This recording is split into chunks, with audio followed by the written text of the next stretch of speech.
મારું નામ ધ્રુવ દશરથભાઈ રદાતલા છે. હું RS Patel English medium BEd college Gandhinagar sector 23માંથી આવું છું. હું 29 તારીખે નવેમ્બર મહિનામાં અહીંયા ગાડી કરીમાં સર્વ નેતૃત્વ પ્રોગ્રામમાં હું જોડાયો હતો અને અહીંયા આજે 5મો દિવસ છે અમારો.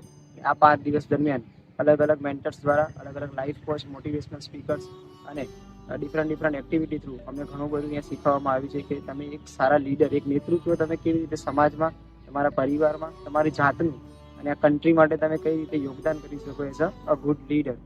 એના માટે શું સ્કિલ હોવી જોઈએ, શું તમારામાં એવી અલગ બીજા કરતાં અલગ ક્વોલિટીઝ હોવી જોઈએ. એના માટે દીપક સર, પંડ્યા સરે અમારા 3 દિવસ બીજા ફાળવ્યા એમના કિંમતી સમયમાંથી અને એમને ઘણું બધું અમને શીખ્યું.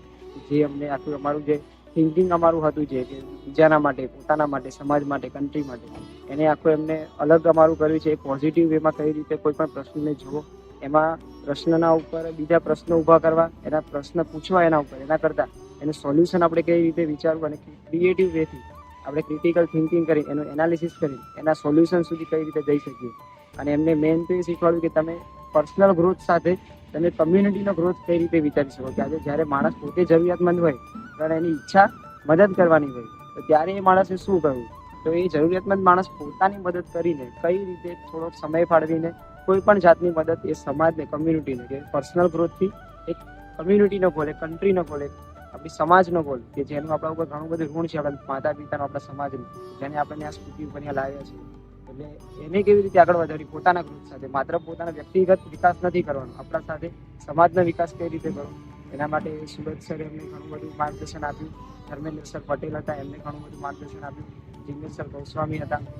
બીજા અમારા તમામ કેએસસીના અને સર્વ નેતૃત્વના વોલન્ટિયર્સનો ખૂબ ખૂબ આભારી છું.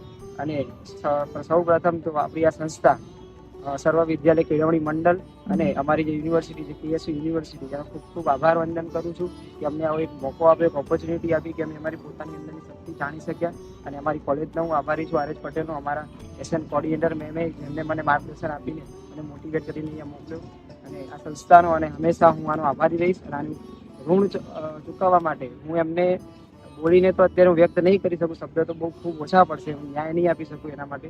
એટલે હું એવું કામ કરીને બતાવીશ સમાજમાં કે જેથી આ સંસ્થાને અને આ અમારા માટે તો આ વર્થિત થઈ ગયું છે, અમારા માટે આ પ્રોગ્રામ સક્સેસફુલ છે, અમારી લાઈફમાં ચેન્જ થઈ ગયું છે. પણ એમના માટે આ સક્સેસફુલ જાય કે એમને અમે બોલાયા, અમે લાઈફમાં હવે એવું કંઈક કરશું સમાજમાં કે જેથી એમને એવું લાગે કે હા, સર્વ નેતૃત્વનો પ્રોગ્રામ સક્સેસફુલ ગયો છે. અને અમે ડિફરન્ટ પ્રોજેક્ટ્સ થ્રુ સમાજને આગળ લાવશું. અને નાના નાના પ્રોજેક્ટ નહીં, બહુ મોટા પ્રોજેક્ટ. દેશમાં મંદિર બનાવવું એ ખૂબ નાનો પ્રોજેક્ટ છે, પણ દેશને જ મંદિર બનાવવું એ ખૂબ મોટો પ્રોજેક્ટ છે. આવા વિચારો સાથે અમને માઇન્ડસેટ અહીંયા તૈયાર કર્યા છે. તેમાં સર્વધર્મ સંભાવના સાથે દરેકને સાથે લઈને આપણે આપણા દેશનો અને આપણા સમાજનો વિકાસ કરવાનો છે.